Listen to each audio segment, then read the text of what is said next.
गेहूं की कटाई के बाद किसान धान की बुआई की तैयारी कर रहा है, लेकिन धान की बुआई से पहले जमीन को धान के लिए तैयार करने की आवश्यकता है। सबसे पहले किसी भी फसल को पैदा करने के लिए भूमि की उर्वरक शक्ति अच्छी होनी चाहिए। भूमि को शक्तिशाली बनाने के लिए सबसे अच्छा है जैविक खाद। इसके बाद धान की फसल काफ़ी अच्छी होती है।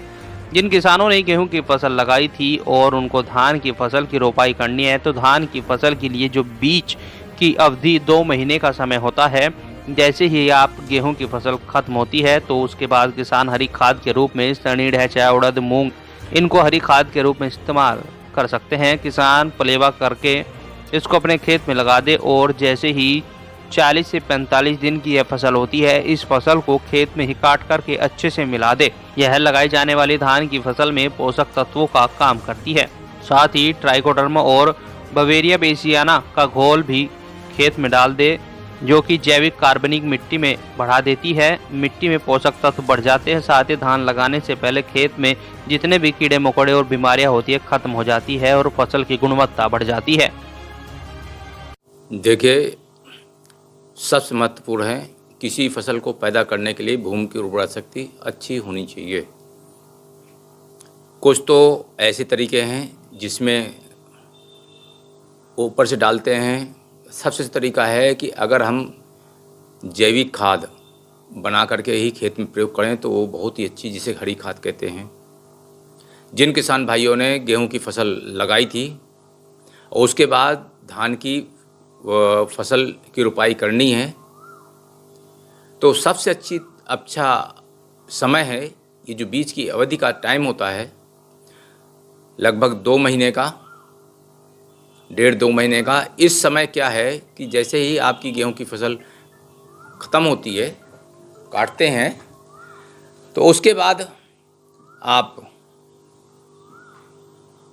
हरी खाद के रूप में सनई, ढैंचा किसी का भी बीज मिल जाए या उड़द, मूंग, इसका भी हरी खाद के रूप में प्रयोग करते हैं। पलेवा करके इसको खेत में बो दें।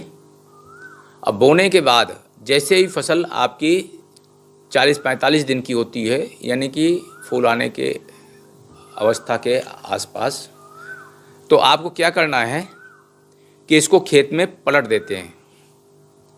और जब खेत में इसको पलट देते हैं तो क्या होगा, ये हरी खाद के रूप में अगली फसल के लिए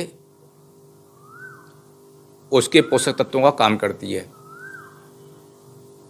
अगर किसान भाई हरी खाद के रूप में इस हरी खाद वाली फसलों का खेतों में बुवाई करते हैं, तो पलटने से 1 सप्ताह पूर्व, लगभग जब 30-35 दिन की फसल हो जाए, तो उसमें